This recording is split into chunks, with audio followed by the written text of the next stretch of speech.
좋은 학생은 좋은 질문을 합니다. 좋은 질문을 해야 좋은 대답을 얻기 때문이죠.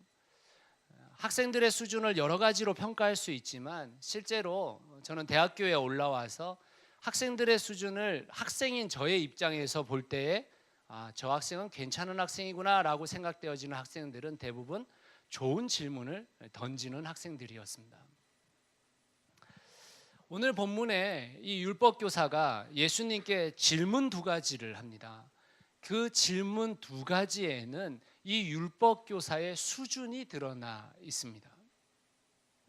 첫 번째 질문이 25절 말씀에 나타나는데요. 같이 한번 읽어보겠습니다. 시작.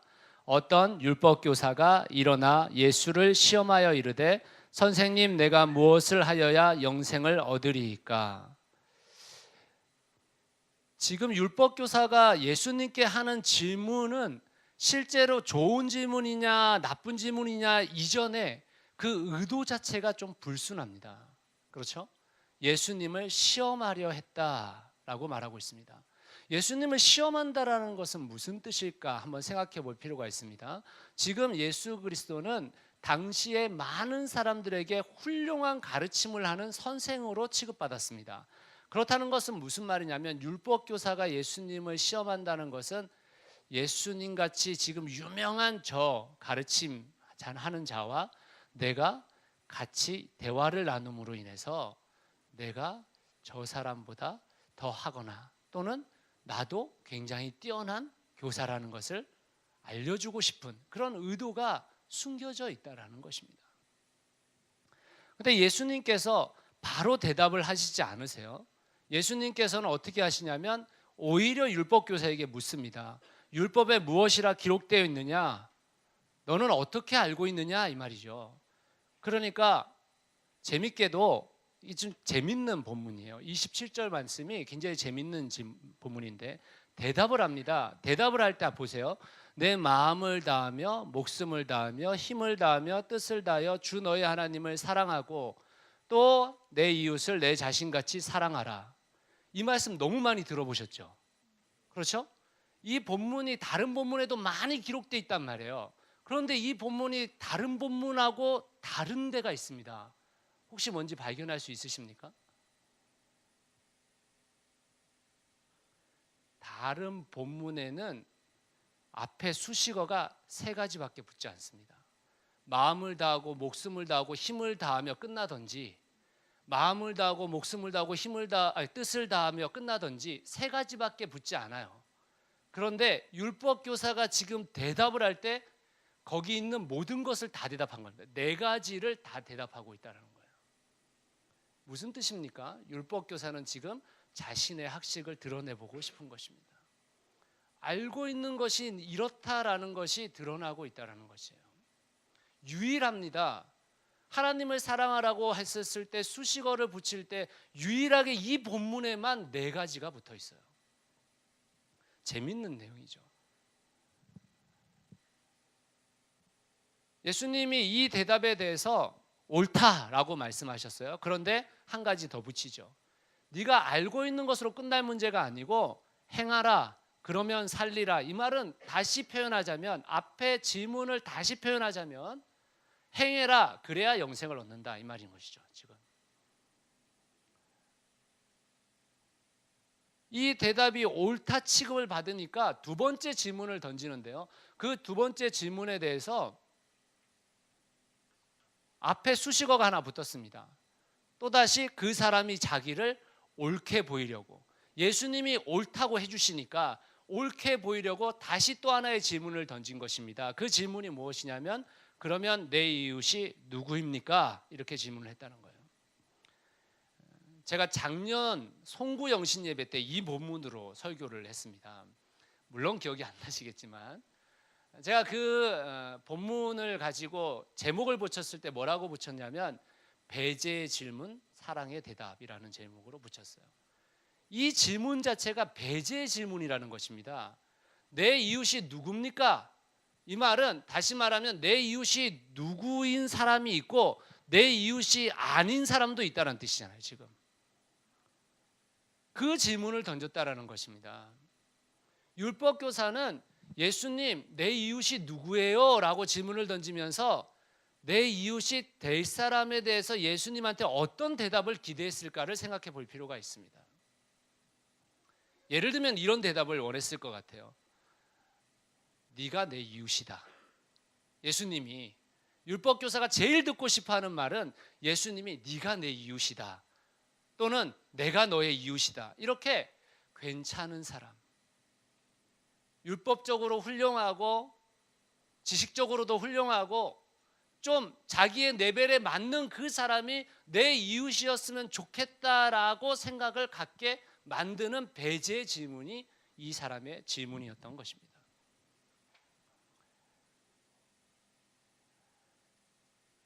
예수님이 첫 번째 질문에 대해서는 대답을 하지 않으시고 율법교사가 대답하게 만들었는데, 두 번째 질문에 대해서는 예수님이 선한 사마리아의 비유를 들려주십니다. 그렇다면 우리가 알아야 될 것은 무엇이냐면, 이 질문에 대해서 왜 예수님은 선한 사마리아인의 비유를 들어주셨을까를 생각해 봐야 하는 것이죠. 첫 번째로 예수님께서 이 비유를 든 것은 내가 이웃이 되고 싶어하는 자들의 삶의 방식이 어떠한가에 대해서 지금 들려주고 싶은 것입니다. 예수님께서 들려주신 비유에 등장하는 두 부류, 제사장과 레인이 있습니다. 그들이 이 선한 사마리아인의 비유에서 어떻게 행했는지 한번 보시죠. 31절, 32절 같이 한번 읽어보겠습니다. 시작. 마침 한 제사장이 그 길로 내려가다가 그를 보고 피하여 지나가고, 또 이와 같이 한 레위인도 그곳에 이르러 그를 보고 피하여 지나갔다. 율법교사가 가장 선호하는 사람들이 제사장과 레위인입니다. 내 이웃으로 둬도 아무 문제가 없는, 나 정도의 레벨로서 어느 정도 내 이웃으로 둬도 내가 꿀리지도 않고 다른 사람들이 날 봤을 때에 내 생각, 나를 좋게 여겨줄 수 있는 그 정도의 이웃. 그 이웃들이 행했던 일이 뭐예요? 그 죽어가는 사람을 피해갔다라는 것입니다.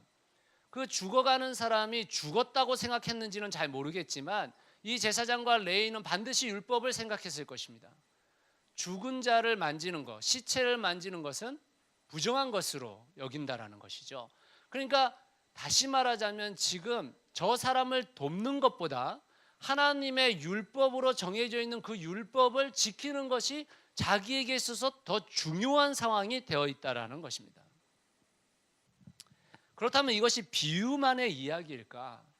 예수님은 지금 이 비유를 들려주면서 그 당시에 있는 사람들이, 그 당시의 제사장과 서기관을 비롯한 종교 지도자들이 그랬다 이 말인 것입니다.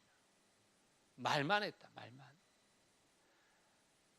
다른 이웃을 돕고 다른 사람을 사랑하고 다른 사람을 아끼고 이런 것들하고는 아무 상관없이 하나님의 말씀을 빗대어 자신의 안정과 안위와 안락과 자신의 테두리를 두르고 그것을 지켜내기에 급급했다라는 것을 우리는 신약 성경의 여러 본문을 통해서 알 수 있다라는 것입니다.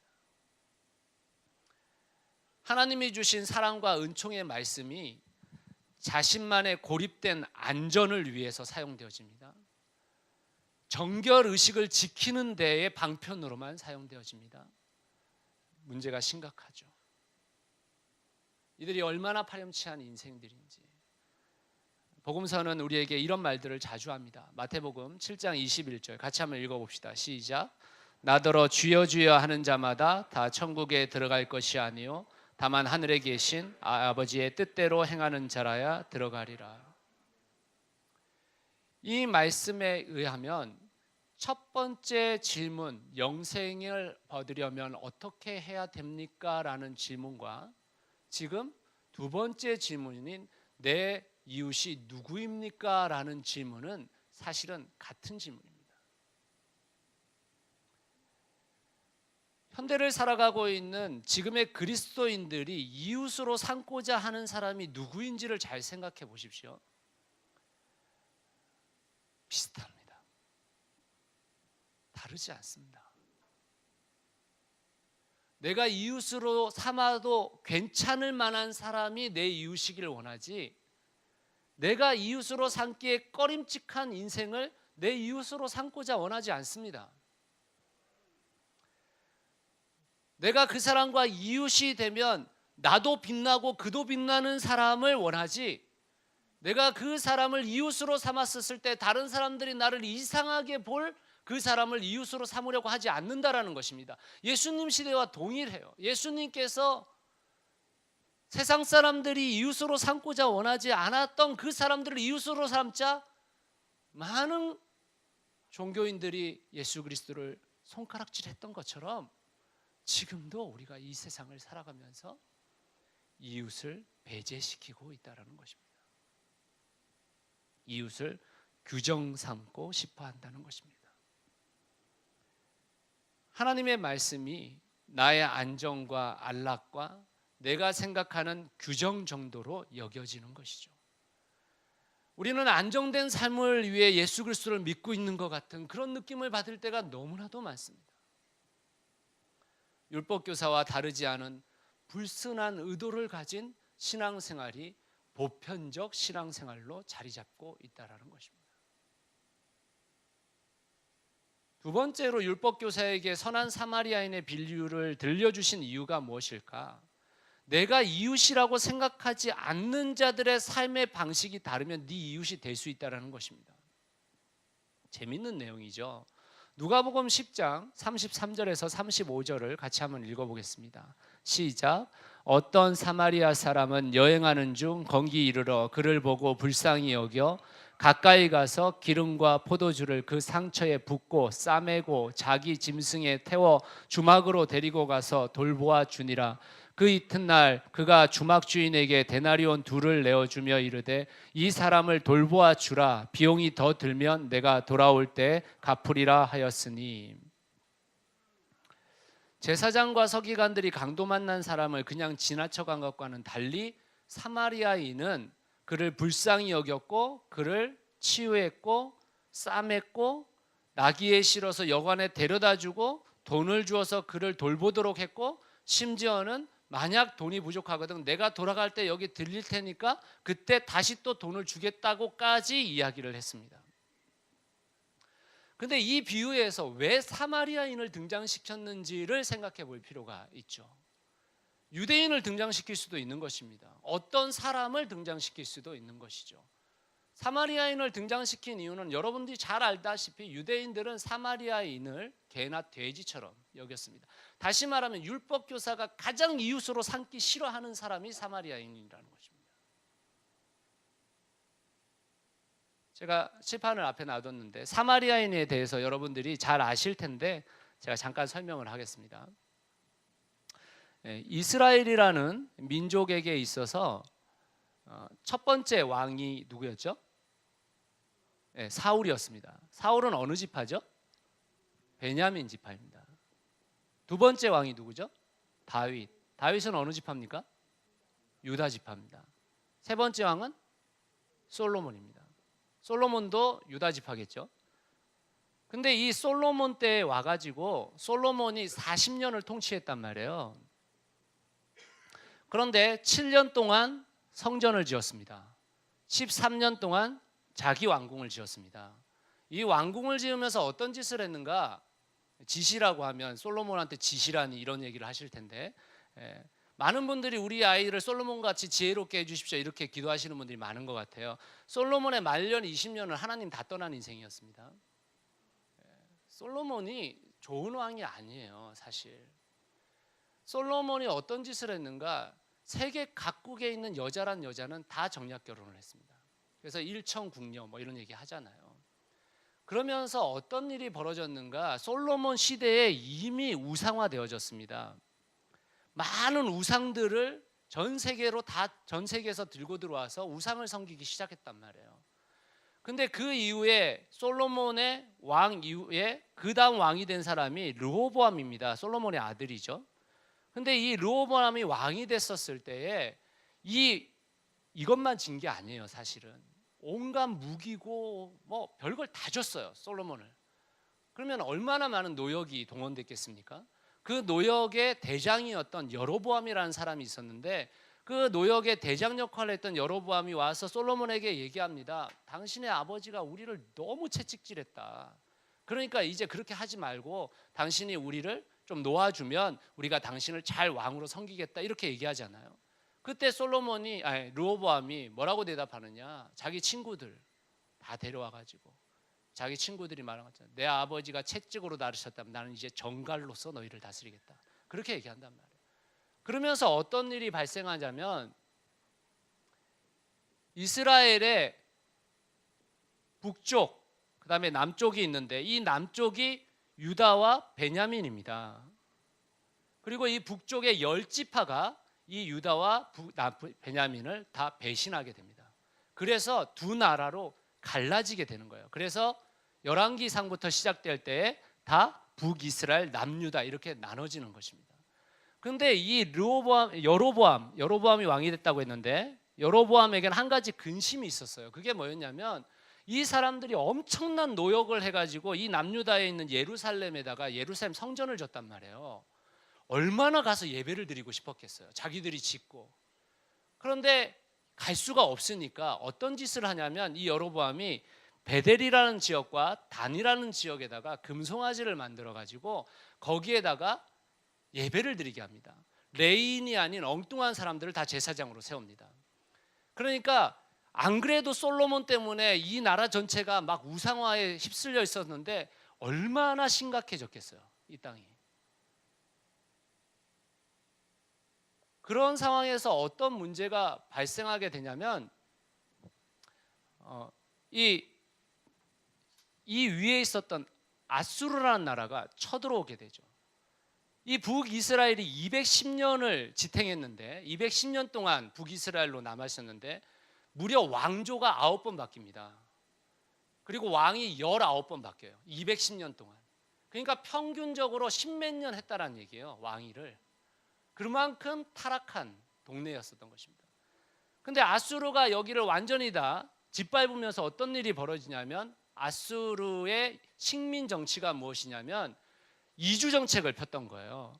이 지역에 북이스라엘에 살고 있었던 사람들을 다른 나라들로 다 이주를 시킵니다. 그리고 다른 나라 사람들을 북이스라엘로 다 데려오는 것입니다. 그러니까 단일 민족이라고 생각하고 있는, 사실은 단일 민족도 아니에요. 출애굽 때 다 섞였기 때문에. 그런데 유대인들은 자신들이 단일 민족이라고 여기고 이 혈통을 너무 중요하게 여겼기 때문에 여기가 다 혈통이 섞이게 됩니다. 그러면서 말라기 이후에 이 지역에 나오고 북이스라엘 사람들을 뭐라고 부르냐면 사마리아인이라고 부릅니다. 왜냐하면 북이스라엘의 수도가 사마리아였기 때문입니다. 그런 상황, 역사적 상황 속에서 지금 우리가 이 글을 살펴보면, 율법 교사인 유대인이 사마리아인을 어떻게 생각하고 있는지를 생각해 볼 필요가 있습니다. 내 이웃으로는 절대 적당하지 않은 인생인 것입니다.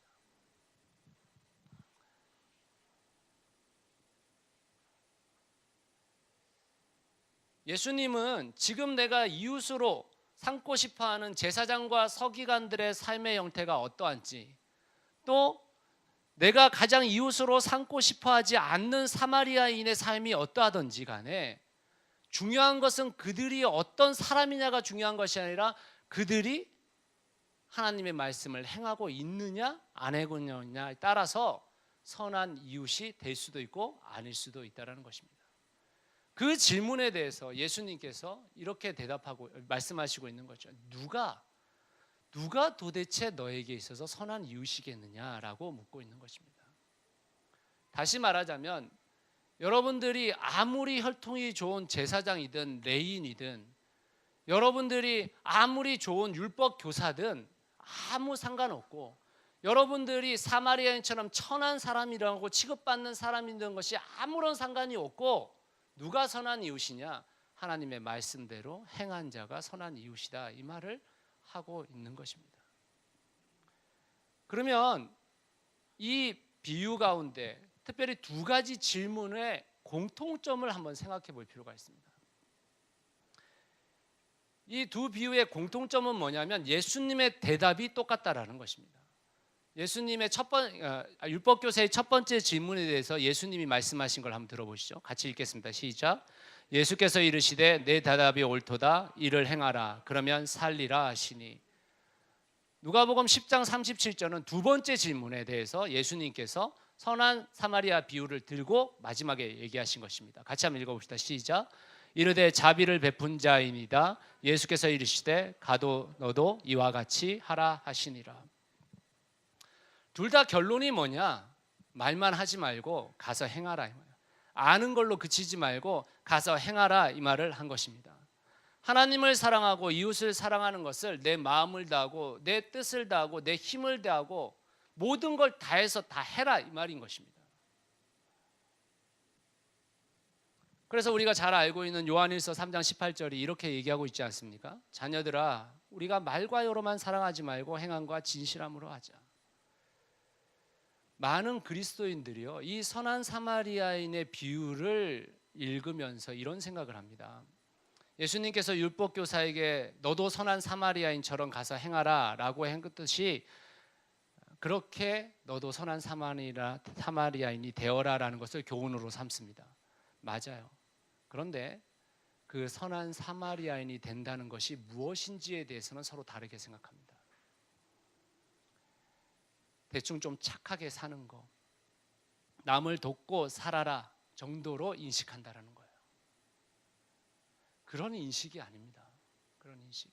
왜 그런 인식이 아니냐고 질문을 하신다면 제가 여러분들에게 한 가지 질문을 드리고 싶습니다. 이 비유 가운데 우리는 누구일까요? 우리는. 저는 목사기 때문에 제사장입니까? 여러분들 성경 공부 굉장히 많이 하셨잖아요. 서기관이십니까? 율법 교사입니까? 아니면 여러분들이 착한 일 많이 하셨으니까 선한 사마리아인입니까? 어떠세요? 여러분은 누구십니까? 여기서 우리는요, 강도 만난 사람이에요. 이 비유에서 우리는 강도 만난 사람이에요. 우리는 죽어가는 사람이었고 죽을 수밖에 없는 사람이에요. 근데 누가 살려놓으셨습니까? 선한 사마리아인이 예수님이에요. 예수님. 다시 말하자면 예수님께서 이 땅 가운데 오셔서 우리를 싸매셨고 우리를 돌보셨고 우리를 회복시키시고 나서 다시 돌아와서 내가 그 회복을 완성하리라고까지 약속하셨다는 거예요. 그러면 여기서의 선한 사마리아인은 누구냐? 예수님처럼 살라 이 말인 거예요. 예수님처럼. 그냥 착한 일 좀 하고 남에게 피해 안 주고 사는 인생으로 사는 게 아니라 선한 사마리아인이 되라는 말씀이에요. 가서 네 모든 걸 가져다가 주라 이 말인 거예요. 사실은 선한 사마리아인을 생각해 보십시오. 여리고에서 예루살렘으로 올라가는 길 속에서 벌어진 일입니다. 완전 협곡이에요. 강도가 언제 다시 나타날지 모릅니다. 지금 시간을 지체하고 있잖아요. 그 어려운 상황 속에서. 뿐만이 아니죠. 자기의 모든 것을 주고 나서 여관 주인에게 줬어요. 돌봐달라고. 근데 왜 나중에 와서 돈을 다시 주겠다고 했을까요? 왜 그랬을까요? 다 줬기 때문인 것입니다. 돈이 남아있는데 안 준 게 아니고 나중에 주겠다고 말한 게 아니고 자기의 지금 소유된 걸 다 줬기 때문에 내가 다시 갔다가 오면서 돈을 주겠다고 얘기한 거예요. 다시 말하자면 주님이 우리한테 지금 기대하고 있는 바는 우리의 모든 삶을 그 삶을 살아라는 것이지 우리 삶의 약간의 부분들을 선한 사마리아인으로 살라고 말씀하신 게 아니라는 것입니다.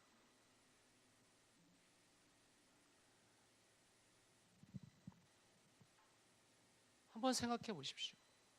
우리가 강도 만나서 죽어갔는데 우리를 살려놓았더니만 우리는 이제 살았다고 죽어가는 자들 무시하고 경멸하고 돕는 손길 끊고 내 안락을 위해서만 산다고 생각해 보십시오. 그게 예수 그리스도로부터 구원받은 자의 바람직한 삶의 형태겠습니까? 그렇지 않습니다.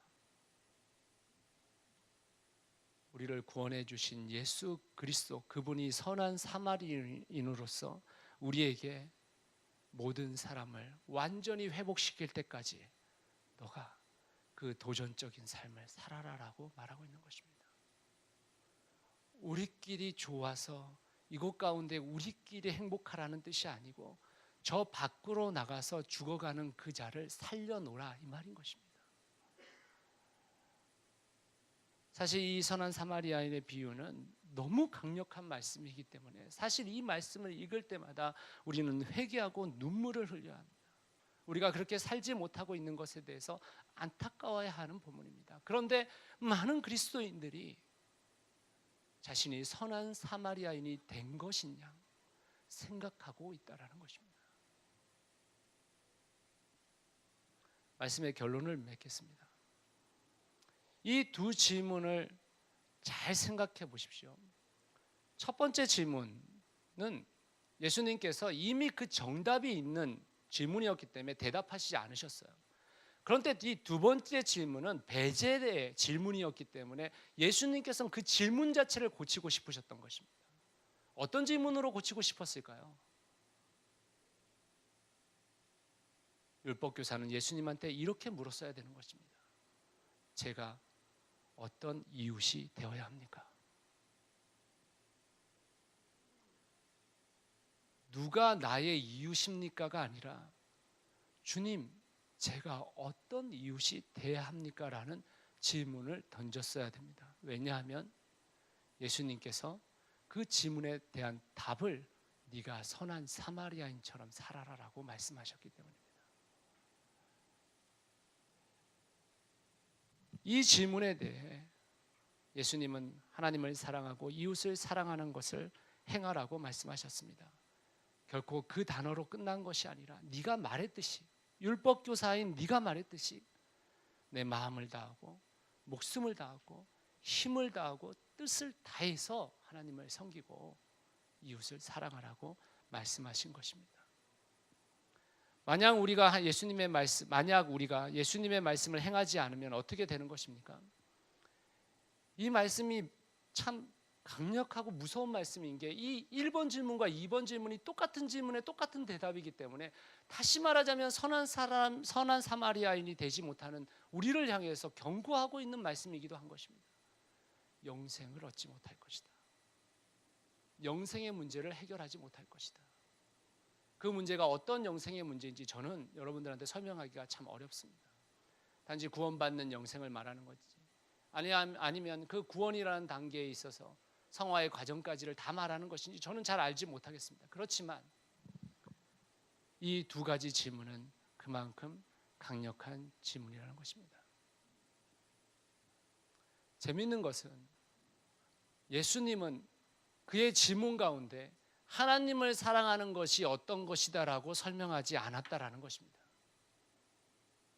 이웃을 사랑하는 것만 말했어요. 왜요?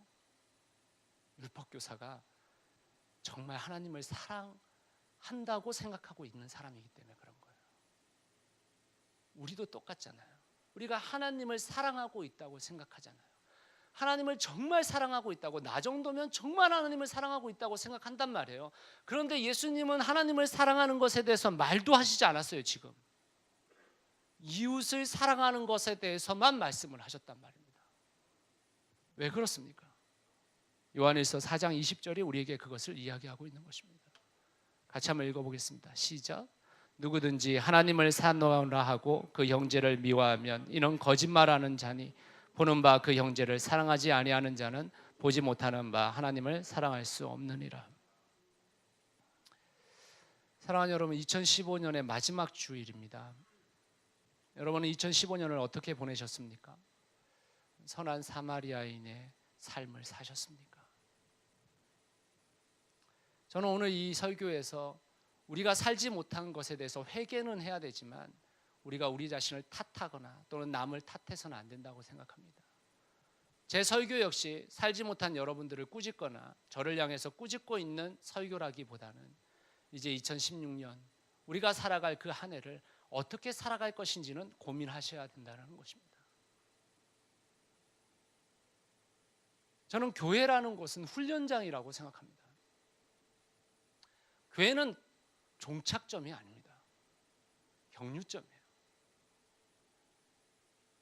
교회는 다양한 사람들이 모이고요. 교회 안에서도 여러 가지 생각이 다를 수 있고 다툴 수도 있고 어려움이 생길 수도 있고 아픔이 생겨질 수도 있습니다. 그런데 교회를 통해서 훈련받고 저 밖으로 나가야 되는데 저 밖에 나가지 않고 이곳에서 지지고 볶고 끝장을 내겠다라는 생각을 갖는다는 거예요. 사람들이. 여러분 2015년 한 해 동안 저한테 서운한 게 있으셨습니까? 좀 잊으세요. 잊으십시오. 저도 여러분들에게 서운한 게 있다면 잊을 겁니다. 지나간 거예요. 그건 지나간 것을 가지고 왜 이렇게 그 과거에 얽매여서 왜 이렇게 그 과거 때문에 우리가 도전할 수 없고 전진할 수 없는 것입니까? 잊으세요, 여러분. 지워버리세요. 아니, 세상 노래도 그렇게 얘기하잖아요. 제가 그 노래 참 좋아하는데 지나간 것은 지나간 대로 그냥 이유가 있다니까요. 좀 그 다음 가사가 너무 마음에 들어요. 우리 함께 노래합시다. 후회 없이 사랑했노라고 말합시다. 얼마나 그 가사가 아름다워요. 세상 사람들도 그런 가사를 외치고 있어요. 제발 잊으세요. 지나간 거예요. 이제 우리는 서로 사랑할 일만 남았어요. 후회 없이 사랑하고 후회 없이 그 사랑을 가지고 저 밖으로 나가야지. 이곳에서 지지고 볶고 살다가 주님 앞에 나갔었을 때 뭘 대답하시려고요? 어떻게 대답을 하시겠다는 뜻입니까? 지난 25일 날 주기철 목사님의 그 다큐멘터리가 방영됐었는데 제가 그 다큐멘터리를 보면서 그 말이 좀 꽂혀가지고 말이 좀 이렇게 생각나는 게 있어서 찾아봤어요. 그랬더니 주기철 목사님의 십자가의 고난의 묵상 중에 나오는 언어랍니다. 같이 한번 읽어보시죠. 함께 읽겠습니다. 시작. 주님을 위하여 오는 고난을 내가 이제 파하였다가 이 다음 내 무슨 낯으로 주님을 대하리까? 주님을 위하여 이제 당하는 수옥을 내가 피하였다가 이 다음 주님이 너는 내 이름과 평안과 즐거움은 다 받아 누리고 고난의 자는 어찌하고 왔느냐고 물으시면 나는 무슨 말로 대답하랴? 주님을 위하여 오는 십자가를 내가 이제 피하였다가 이 다음 주님이 너는 내가 준 유일한 유산인 고난의 십자가를 어찌하고 왔느냐고 물으시면 나는 무슨 말로 대답하랴? 제가 이 대사를 외치는 그 배우가 외쳤는데 그 얘기를 들으면서 곰곰이 한번 생각해 보았습니다. 우리는요, 주님이 주신 기쁨은 다 누리고 있어요. 주님이 주신 안위는 다 누리고 있고요. 주님이 주셨다고 생각하는 건 우리가 다 누리고 있습니다. 그런데 그거 우리만 누리고 있습니다. 다른 사람에게로 가져가질 않아요. 주님이 주신 십자가의 고난, 그 고난 주님이 우리에게 유일하게 남겨주신 유산이잖아요. 사실은 주님이 우리에게 말씀하신 거잖아요. 우리에게 그 십자가 지고 살아가라고. 근데 그 유산은 다 버리고요, 주님이 주셨다고 생각하는 온갖 것들에 휩싸여 살아갑니다. 사랑하는 성도 여러분, 저를 비롯해서 우리가 같이 주님의 십자가 좀 지고 삽시다. 저 밖으로 나가서 그 고난받는 자들, 고통당하는 자들, 우리가 끌어안을 수 없다고 생각되는 그 사람들 좀 끌어안고 삽시다. 이곳에서 지지고 볶고 싸우다가 끝내지 말고 우리 이제 2016년 주님 앞에 고난당하고 고통당한 강도 만난 그 한 사람 붙들고 나와서 끝까지 그 사람 붙들어서 고쳐냅시다. 그 사람 회복시킵시다. 그게 교회의 사명입니다. 그게 우리의 사명입니다. 저는 새누리 3교회가 정말 주님 앞에서 그런 일들을 자신 있게 감당할 수 있는 교회가 되길 바랍니다. 재정 때문에 그거 못하는 거 아니고요. 우리가 뭐 가진 게 없어서 못하는 게 아닙니다. 우리 얼마나 많은 걸 갖고 있습니까? 우리 교회 방문하는 모든 개척교회 목사님들이요, 저한테 너무 부러워합니다. 너무 많은 걸 갖고 있어가지고. 근데 이거 우리 거 아니잖아요. 이거 주님 거잖아요. 이거 뭐 없어지면 어떻습니까? 이거 아무것도 아닙니다. 이 건물요? 아무것도 아닙니다. 아무것도 아니에요. 이거 제 것도 아니고 여러분 것도 아니고, 이거 뭐 쓰러지면 그만 아닙니까? 돈 없다고 못하는 게 아닙니다. 우리가 마음만 있으면, 주님께 붙들리기만 하면 우리는 저 세상에 있는 사람들을 얼마든지 주님께 이끌어낼 수 있습니다. 사랑하는 성도 여러분, 저는 그 길 가려고 마음 먹고 있습니다. 마음 먹고 있습니다. 저를 잡고 있습니다. 제 힘으로 되는 거 아니죠. 성령님께서 함께 하지만 어떻게 되겠어요? 근데 같이 가야 합니다. 같이 갈 수 있게 되기를 바랍니다. 2016년은 우리에게 정말 하나님 앞에서 선한 사마리아인으로 살았다라고 고백되어지는 한 해가 될 수 있게 되기를 간절히 소원합니다. 함께 기도하겠습니다.